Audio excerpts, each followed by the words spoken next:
Hey everybody, it's Coach Matt, EliteThrowsCoaching.com, doing a couple of video analysis sessions for you today that I'm going to be uploading to YouTube, so make sure to check all of these out. All of these videos have very common issues that kind of coincidentally match up with other videos that I've been doing on YouTube recently. This video here of our girl Madison actually has to, or kind of really works out well with the last video I did underneath this channel explaining the right foot and explaining keeping weight back on the right foot and turning the right foot, not dropping the heel. All the stuff that was in that previous video, I'll put a link to it right up above. It'll pop up, and I'll put it at the end of this as well. But that's something that you guys should all check out because that explains exactly what's going on here in this video. So here we have Madison. Madison is a college thrower. She actually did online coaching with me for a while, and she actually attended our Allegheny overnight camp. I think it was, she said in her email, the first ever Allegheny camp that I did, which was a mess. It was such, compared to the current camps that we do at Allegheny, it was in a big freshman dorm. There was no air conditioning. The entire floor shared a bathroom. You had a roommate in a really crappy room. It was awful compared to the Allegheny camps that we do now in upperclassmen dorms. You have a single room in a suite, 3 people to a bathroom, air conditioned. Man, what a difference. But Madison was one of my originals. So she cut the line. She sent this video in this morning, and I know I had to get to it right away. So let's take a look at first in just full speed and see what her glide looks like. I've already watched it a few times, but I'll let you guys watch as well. Couple things to notice. So really good explosive throw, which I like. You're also going to see that she does a great job of keeping her left arm relaxed, keeping her left arm loose, and keeping it back all the way until she gets into her power position. We'll show you one more time. And she also does a great job of staying nice and low as she glides. She tries to get her back nice and flat. She keeps her weight back as she glides, and then nice explosive throw. So let's go through this frame by frame and see where we might be able to sneak out a couple of more feet of distance from her throw. So again, we have a great start here. You see a nice, long, relaxed left arm. Nice, flat back. She's nice and low in that circle. You can't really see it here, but she sent in a few other videos that showed a little bit better. Her right foot is flat. She's not up on the toe. She's got a nice, flat right foot. And what you'll see here is that she does a great job of staying low, staying flat as she glides. So we're going to start going here. You can see that leg comes up, which I don't mind at all. That's more of a stylistic kind of thing. As that left leg comes in, her body weight starts to rock back and kind of fall backwards into the circle.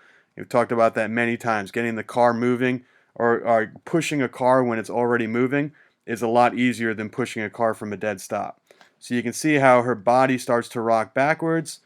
She keeps her left arm back. She keeps her eyes back. And the last part of her foot touching the circle is the heel of her right foot. So we've got a great extension with the left, great extension with the right, pushing through the heel, or the heel is the last thing to touch the circle. She comes through, right foot touches down. Now at this point, when the right foot touches down, eyes are still back, shoulders are still pretty square, ball is back behind the right foot. If she were to drop it right now, it would fall right behind her. It wouldn't fall on top of her knee or in between her feet. The ball is back. The left arm is back. The eyes are back. We're up on the ball of the right foot. Now, would I like to see Madison a little bit deeper in the circle, another 4 or 5 inches in? Absolutely, but this is a really great position to be in. This is where kind of the first little thing to correct happens, and that is that she drops her right heel. So you can see right here, she drops the heel. And when you drop the heel, now it's almost impossible to keep the weight on the right foot because essentially we have stopped that right foot from turning. We've stopped the right foot from moving, and now you're going to see all of her weight starts to fall onto her left. So right here, you can see her left foot just touches down right there. We're flat on the heel, and we've already started to open up this left arm. So my goal for all of my throwers are to make sure that we keep the eyes back and we keep the left arm back until the left foot touches. So the left foot is the trigger. When the left foot touches the ground, that's when you can start to turn and open up this left arm. But you can see she opens up the left arm just a split second too early. She's opening it up right about here. And that's when her left foot gets down on the ground. So what I would love to see is, number one, stay up on the ball of the right foot. That way the weight doesn't come crashing down on the left. And number two, I'd love to see you keep the shoulders square, the head back, and the eyes back, and the left arm back until this left foot touches the ground. And the reason why we're going to show you right now. So you can see here, she's still in a great position. She's still got the shot put back behind her hip. It's kind of on top of her knee now, which is okay. Again, if the foot was inside a little bit more, I think it would be in a better position. But watch what happens. Now, see this right foot. The right foot has planted, and now the right foot is pretty much dead.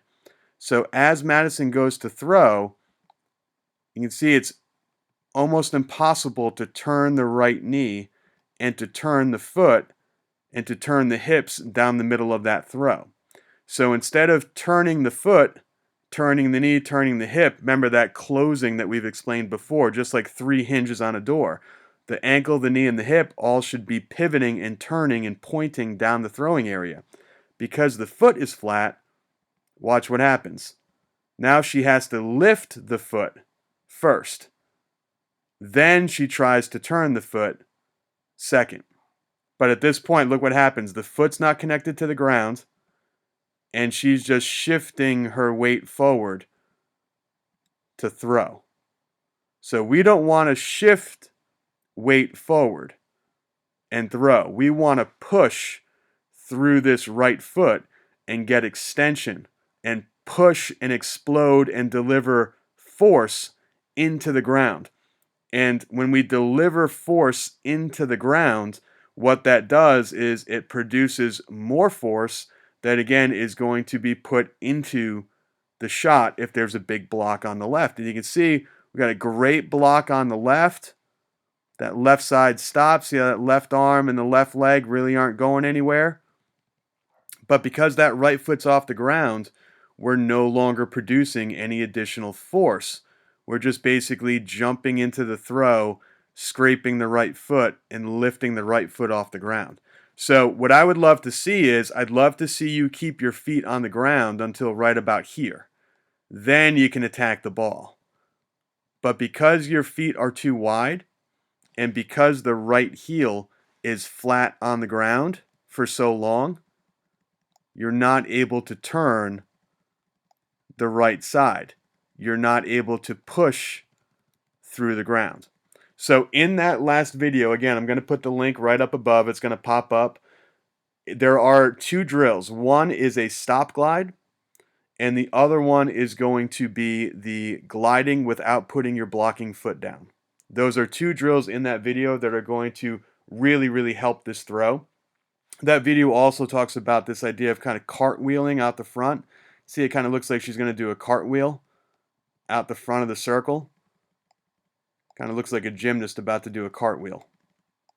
And it talks about a drill where you can turn that foot. So every time you get in the circle to throw, what I want you to do is ground the left, slap the left. So we're going to slap the left arm, ground the left foot, and then you're going to pivot on this right foot and turn that knee down the middle of that throwing sector 5 times. So for every 1 throw, you're going to do 5 turns of this right foot, 5 closings of this right side. And what that's going to do is it's going to teach you to keep your right foot on the ground, to turn that knee, point that knee and point your toe and point the hip down the middle of that sector so that you can continue to push through the ground, keep your right foot on the ground as hard as possible, and deliver a lot more force into that ball. All right, so that's what I would do. Again, the link is right up above. Definitely check that out. For anybody else out there that might be having this issue, please check it out as well. As always, as I said earlier, guys, the Allegheny throwing camps, there's actually 2 summer camps, overnight camps at Allegheny College in June and July. And there's one in southern Michigan as well in July.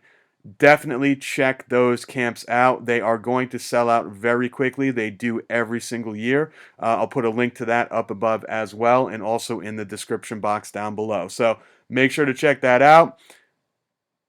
If you guys have any questions, make sure to let me know. Leave them in the comment section down below. But this is a very, very common issue with glide shot putters that I have seen throughout the years. That plus the fact that I've worked with Madison for a long time, that she attended the camps and did online coaching with me. What that means is that she gets to cut everybody else, and I get to take a look at her throw and see what to improve the most. So thank you, Madison, for sending in the video. If anybody else has any questions, please leave them in the comment section down below, and make sure to check out our overnight camps happening this summer.